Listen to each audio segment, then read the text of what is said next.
사사 중에 마지막 사사는 삼손이죠. 삼손까지 사사 이야기가 쭉 진행되고, 그리고 사사기가 끝나는 것이 아니고 5장이 더 나옵니다. 그런데 그 5장의 내용을 보면 그 앞에 사사들을 소개하는 내용하고 좀 분위기가 달라요. 구조도 달라요. 그래서 사람들은 17장 이후를 사사기의 부록이라고 생각을 합니다. 그런데 이 사사기 부록의 내용은 그 앞부분에 늘 이스라엘 백성이 여호와의 목전에 악을 행했다 이렇게 나오는데, 그 악이 어떤 정도의 악인지 설명이 자세히 되어 있지 않아요. 그런데 17장 이후의 내용을 보게 되면 그들이 어떤 죄를 지었는지를 알게 돼요. 그들의 악이 얼마나 심각한지를 보여주는 내용이 그 부록의 이야기입니다.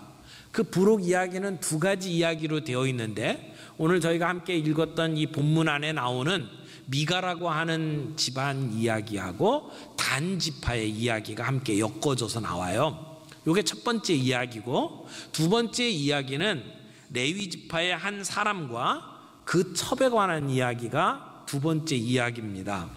그런데 사실 이 뒷부분의 이야기를 읽다 보면 우리의 마음이 참 무거워집니다. 차마 이 얘기를 어떻게 좀 이렇게 직면해서 보기가 너무 힘들어요. 그래서 이 뒷부분에 있는 본문을 가지고 설교하는 분들이 많지 않습니다. 그런데 오늘 저희가 이 2가지 이야기 가운데 첫 번째 이야기에 대해서 함께 먼저 살펴보면서 은혜를 받기를 바랍니다. 첫 번째는 미가에 관한 이야기입니다. 혼합주의자 미가, 철저한 혼합주의자 미가에 대해서 우리가 한번 좀 살펴보기를 원합니다. 에브라임 산지에 미가라고 하는 이름을 가진 사람이 있었습니다. 근데 이 어머니에게 재산이 좀 있었던 모양인데, 근데 어느 날 그가 가지고 있었던 재산 가운데 은 1100세겔이 사라졌어요. 그래서 그 어머니가 그 돈이 없어진 것을 보고 아주 좀 심하게 욕을 해댔던 것 같아요. 아마 이 돈을 가져간 놈은 벼락을 맞아라 뭐 이렇게 얘기를 했다든지, 아니면 오늘 먹고 체해가지고 급사를 해라 막 이런 정도의 좀 심한 욕을 좀 했던 것 같아요. 근데 그 욕을 아들이 있는 자리에서 했겠죠. 아들이 그 얘기를 들어보니까 이거 자기가 훔쳤던 돈을 계속 갖고 있다가는 큰일 나겠거든요. 그래서 어머니에게 그 돈을 가지고 와서, 어머니 가만히 보니까 그 돈이 여기 있네요. 자기가 훔쳤다는 얘기는 안 하고 그 돈이 어떻게 여기 와 있는지 잘 모르겠어요. 제가 이 돈을 가지고 있습니다. 그러면서 이렇게 내놨어요. 그랬더니 어머님이 그 돈 가져간 놈은 어떻게 되라고 욕을 한참 해댔는데, 그게 보니까 아들인 거예요. 그래서 말을 빨리 바꿨습니다.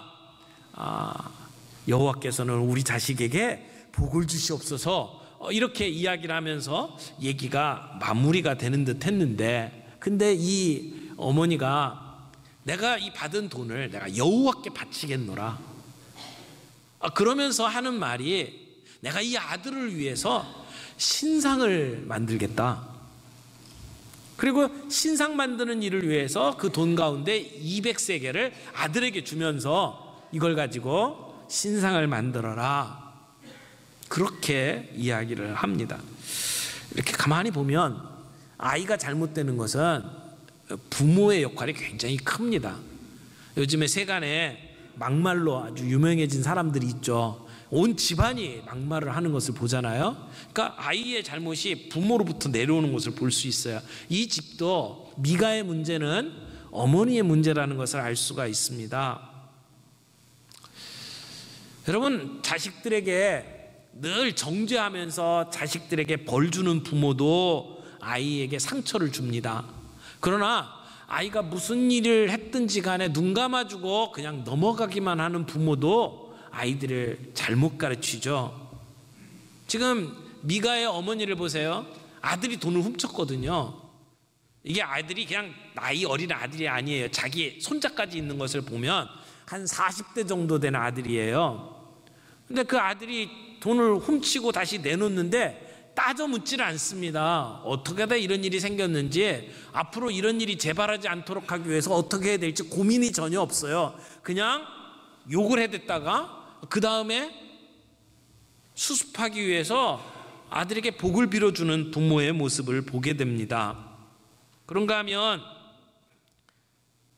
여호와의 이름을 부르면서 내 아들이 여호와께 복받기를 원한다 라고 이야기를 하죠.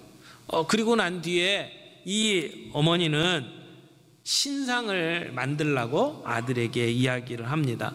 이때 만들었던 신상의 내용을 보게 되면, 내가 내 아들을 위하여 한 신상을 새기며 한 신상을 부어 만들기 위해 내 손으로 이 은을 여호와께 거룩히 드리노라. 신상을 만드는데 표현이 좀 이상하죠? 한 신상을 새기며 한 신상을 부어 만들기 위해. 그러면 한 신상은 새기고 한 신상은 부어 만든 것처럼 보여요. 그럼 두 개를 만든 거잖아요. 근데 가만히 보면 이것은 나무를 가지고 먼저 신상을 새기고 그 신상 위에다가 은을 입혀가지고 그래서 신상을 만드는 겁니다. 그래서 나무를 깎아 만든 어떤 모양 위에다가 금이나 은을 입혀가지고 우상을 만드는 것을 의미를 하죠. 분명히 우상입니다. 그런데 하나님께서는 우상을 만들지 말라고 말씀하셨어요. 하나님을 섬긴다고 하되 하나님을 어떤 형상으로 만들지 말라고 십계명에서 이미 말씀을 하셨습니다. 왜 하나님은 하나님의 형상을 만들지 말라고 하셨을까요? 우리가 하나님의 모습, 예수님의 모습을 이렇게 만들어 놓고 그리고는 그것을 마치 그 어떤 능력이 있는 것처럼 생각하고 그 앞에 머리를 조아리는 경우들이 종종 있습니다. 근데 하나님은 그걸 금하셨어요. 그게 하나님의 모습이든 예수님의 모습이든 그걸 하지 말라고 말씀을 하셔요. 왜 그러실까요? 왜 그런 걸 만들면 안 될까요? 우리가 하나님의 모습을 어느 정도 이렇게 멋있게 만들어 놓고 하나님을 기억하고 하나님께 예배드리면 안 되나요? 하나님은 그것을 금하셨습니다. 왜냐하면 우리가 알고 우리가 경험한 그 부분만을 하나님으로 생각하기 때문에. 그래서 우리가 어떤 하나님의 부분은 드러낼 수 있지만 그걸 드러내는 순간 하나님의 다른 모습을 우리들이 숨기게 되는 기능이 있죠. 그래서 하나님의 모습을 마치 이렇게 환하게 미소 짓는 모습으로 하나님의 모습을 그렸다고 생각을 해보세요. 그러면 우리는 하나님에게 친근감을 느낄 거예요. 하나님이 우리를 보고 웃어주는 것 때문에 마음이 평안할 거예요. 그러나 하나님은 그게 다가 아니에요. 하나님은 진노하시는 하나님이에요. 하나님은 질투하시는 하나님이에요. 하나님은 영광 가운데 계시는 분이잖아요. 그런 모습은 그 그림이나 조각을 통해서 우리가 담아낼 수가 없다라는 거죠. 그렇게 되면 우리는 하나님을 왜곡하게 됩니다. 게다가 이 엄마는 굉장히 부정직합니다. 아들이 내놓은 것을 하나님께 바치겠다고 이야기를 했어요. 만약 그 말씀대로 한다면 이 어머니는 그 은 1100세겔을 실로에 있는 하나님의 집에 드렸어야 마땅합니다. 그런데 말은 그렇게 하면서 200세겔은 아들에게 주어서 우상을 만들게 만들고 나머지 900세겔은 자기 주머니로 들어갔습니다. 여호와를 섬긴다고 이야기하고 여호와께 바친다고 이야기를 하지만 그러나 자기가 했던 맹세마저도 마음대로 바꿔요. 그게 심각하게 느껴지지 아니하는 모습을 봅니다. 하나님이 나의 주인이라고 말하지만 실상은 내가 내 삶의 주인인 것을 보여주는 것입니다. 자, 그 아들을 보세요. 미가는 그 어머니의 말대로 우상을 만듭니다. 그리고 자기의 집 안에 신당을 두고 그 신당의 우상을 모시게 됩니다. 자기 편한 대로 하나님을 섬기는 장소를 만들고 거기에 이것이 하나님이라고 생각하고 그 앞에 절하고 있는 미가의 모습을 보게 되는 거죠. 그래서 법도와 율례는 생각하지 아니하고 내가 원하는 대로 예배의 형식을 결정짓는 거죠. 게다가 미가는 자기의 아들을 제사장으로 삼습니다. 하나님은 제사장은 아무나 될 수 없다고 말씀하셨어요. 레위 지파 가운데에서도 아론의 후손만이 제사장이 되도록 만드셨습니다. 그런데 지금 아무런 관계가 없는 자기 아들을 제사장으로 삼고 있습니다. 나중에 레위 청년이 오니까 그 레위 청년을 제사장으로 바꾸치게 하죠. 그런데 여기에도 문제가 있습니다. 그가 레위 청년이긴 하지만 아론의 자손은 아닙니다. 제사장이 될 자격이 없습니다. 그럼에도 불구하고 미가는 그를 자기 집의 제사장으로 삼습니다. 그리고 굉장히 뿌듯해합니다. 내가 이제 레위 지파 정통성 있는 사람을 제사장으로 삼았다. 그러니까 하나님께서 이제는 우리의 집에 복을 주실 것이다, 이렇게 생각을 하고 있습니다. 그리고 본문에 보면 그는 자기가 만든 신당 안에 에봇과 드라빔을 만들어서 넣어 놓습니다. 에봇은요, 제사장이 입는 예복입니다. 제사장이 제사 드릴 때 입는 예복인데, 근데 이때에는 그 에봇이 마치 무슨 대단한 능력이 있는 것처럼 생각을 하고 그 에봇을 우상화합니다. 그래서 에봇을 그 신당에 두는 거죠. 제사장이 있고 제사를 드려야 될 것을 지금 그 자리에 모셔둡니다. 우상이 되어버린 거죠. 그리고 거기에 드라빔도 함께 둡니다. 드라빔은요, 잡다한 여러 수호신들의 우상을 가리키기도 하고 때로는 점치는 사람들이 점칠 때 사용하는 우상이기도 합니다.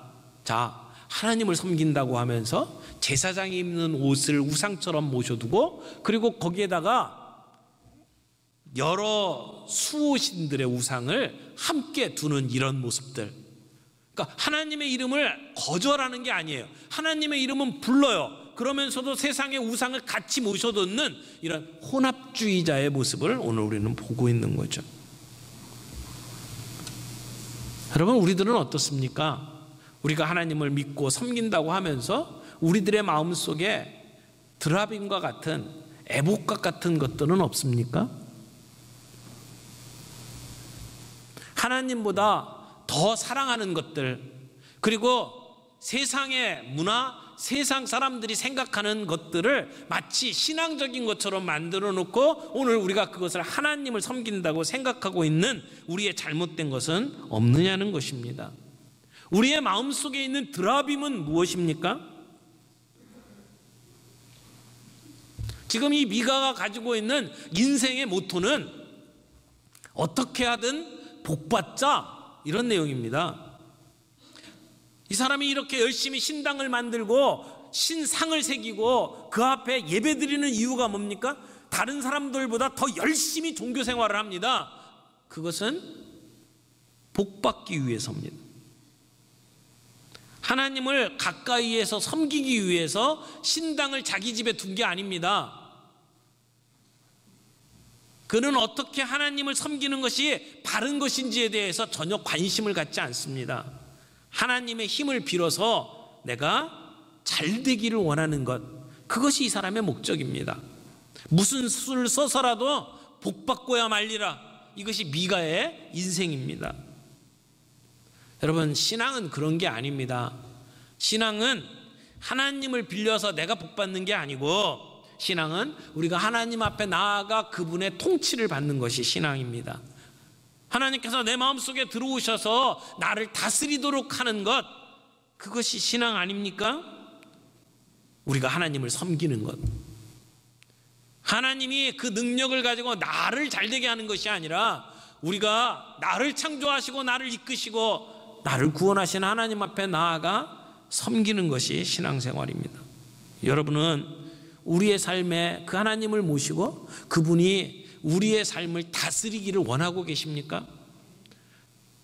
오늘 우리는 미가의 모습을 보면서 우리의 신앙을 다시 한번 점검해 봐야 할 것입니다. 두 번째는 출세가 모든 것이 되어버린 이 레위 청년 이야기를 좀 하죠. 7절에 보면 우리는 한 레위 청년을 만나게 됩니다. 에브라임 산지를 지나가다가 미가의 집에 들렀죠. 이 청년은 고향을 떠나서 자기가 정착할 곳을 찾아다니다가 미가의 집에까지 온 겁니다.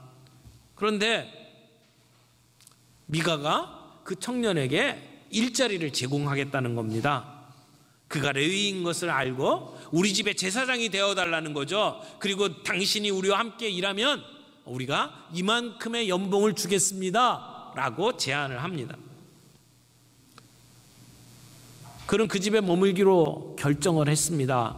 그가 그 집에 머물 거냐 말 거냐를 결정하는 조건, 그게 뭐였습니까? 연봉이었습니다. 다른 건 아무것도 없어요. 은을 주고 옷을 주고 자기 식구와 같이 대하겠다라고 하는 그 연봉 조건 하나에 그의 마음이 움직였습니다. 그 집에 머물기로 합니다. 그런데 나중에 단지파가 그 집에 왔다가 그 제사장으로 일하는 레위 청년을 보고 탐냅니다. 아마 굉장히 거룩한 모습을 하고 있었던 것 같아요. 그가 하는 행위가 굉장히 사람들에게 멋지게 보였던 것 같아요. 그래서 단지파가 야, 한 집안에 제사장으로 있는 것보다 우리 지파의 제사장으로 오면 훨씬 낫지 않겠냐? 우리가 더 대우를 해줄 테니까 우리 지파를 위해서 일하라. 그때 이 청년은 아무런 소리를 안 합니다. 자기가 사용하던 도구들을 끌어안고 단지파를 따라 나섭니다. 그가 어떻게 그 집의 은혜를 받았는지, 그 집에서 마치 가족처럼 지냈는데 그가 떠돌아다닐 때 그에게 먹을 것을 주고 재울 것, 잠잘 곳을 제공했던 그 은혜, 그 의리 아무것도 생각이 안 나는 겁니다. 그저 단지 몇 푼 더 준다는 것, 더 높은 자리에 올라간다는 것, 그 출세에 눈이 멀어서 그 집을 떠납니다. 이 레위 청년의 인생의 모토는 뭘까요? 어떻게 하든지 출세하자. 은혜도 없고 의리도 없고 어떻게 하든지 출세하자. 오늘 우리는 이렇게 욕망과 탐욕 속에 길들여져서 살아가고 있지 않습니까? 우리가 어떤 일들을 결정할 때 그 일들이 내 신앙에 얼마만큼의 영향을 끼칠까 생각하기보다는 몇 푼 더 주는 것 때문에 마음 뺏길 때가 얼마나 많습니까? 그것 때문에 우리의 가정이 얼마나 피폐해질까 이 생각하지 못하고 결정하는 경우들이 얼마나 많이 있습니까? 근데 이 이야기에는 반전이 있습니다. 우리가 함께 읽었던 18장 30절 31절에 보면 이 레위인의 이야기가 다시 나옵니다. 그 이전까지는 이 레위인의 이름이 거론되지 않았어요. 그런데 30절에 그 이름이 나옵니다. 18장 30절 한번 함께 보겠습니다. 단 자손이 자기들을 위하여 그 새긴 신상을 세웠고, 누구예요? 모세의 손자요 게르솜의 아들인 요나단과 그의 자손은 단지파의 제사장이 되어 그 땅 백성이 사로잡히는 날까지 이르렀더라. 여러분, 충격적이지 않습니까? 몇 분 더 받는 것 때문에 무슨 짓이든지 할 수 있는 이 레위인이 누구의 후손이라고요? 모세의 후손이라고요. 아니, 어떻게 모세의 자식 가운데 이런 사람이 나타날 수 있습니까? 자기가 제사장의 자격이 없음에도 제사장 자리에 올라가요? 그것도 하나님을 섬기는 방법이 우상에게 절하는 방식으로 되어 있는데 혼합주의적인 방식으로 하나님을 섬긴다고 하는 일에 앞장서서 그 더러운 가문을 위해서 예배를 드려주고 있는 목회자가 되어버린 거 아닙니까? 이게 말이 됩니까? 오늘 우리 교회가 부모들이 말씀 안에 세워지고 그 부모들이 그 다음 세대의 영적 삶을 책임지는 그런 교육, 우리가 수평적인 제자훈련도 중요하지만 수직적인 제자훈련, 부모가 자식에게 신앙을 이어가는 이 제자훈련이 너무나도 중요하다고 생각을 합니다. 우리가 세상적인 기준을 가지고 아이들을 판단하고 그 아이들에게 잘 되고 출세하고 돈 많이 벌 것을 요구하는 것이 아니라 인생을 살아가는 가장 기본이 무엇인지, 우리 신앙에 정말 중요한 것이 무엇인지를 우리 부모들이 가르쳐가는 것이 필요하다고 생각해요. 특별히 이번 주간에 저희들이 우리 자식들과 더불어 내가 너희들의 조건, 너희들의 삶에 관계없이 무조건적으로 내가 널 사랑한다 라고 고백하는 기간들이 되었으면 좋겠습니다. 착하게 내 말 들으면 내가 너 사랑하고 내 말 안 듣고 삐딱하면 난 너 미워한다, 이게 아니고 내 호적에서 파고 내 집에서 나가라 이런 얘기하지 마시고 어떤 상황이든지 난 널 사랑한다 라고 고백하는 시간들이 되었으면 좋겠고요. 그 아이들과 만나 어떤 시간을 보낼 것인지를 계획하는 우리들이 좀 되었으면 좋겠습니다. 아이들과 만나는 시간이 회사의 일이나 그 어떤 것들에 의해서 뒤로 밀리지 않도록 우선순위가 거기에 있도록, 그래서 미리 시간을 내고 그 시간을 준비하고 계획하는 그러한 저희들이 좀 되었으면 좋겠습니다. 아이들은 금방 우리 곁을 떠납니다. 아이가 머무르는 동안에 우리가 이 아이들을 위해서 무엇을 해야 될지를 계획하고 준비하시길 바랍니다. 시간표에 먼저 아이들과 만나는 시간을 정해 놓으십시오. 그리고 그 시간에 그 아이와 무엇을 해야 할 것인지를 결정하십시오. 그리고 그 아이에게 집중해서 그 아이의 삶을 나누고 내 삶을 함께 나누고 그 가운데 하나님이 어떠하신 분인지를 함께 나누는 그런 시간들이 저희 모두에게 있기를 바랍니다. 어떻게 하든지 출세하고야 말리라, 그런 생각을 가지고 살아가는 이런 레위 청년의 모습을 보면서 우리는 우리의 신앙교육을 좀 다시 한번 살펴보기를 원합니다.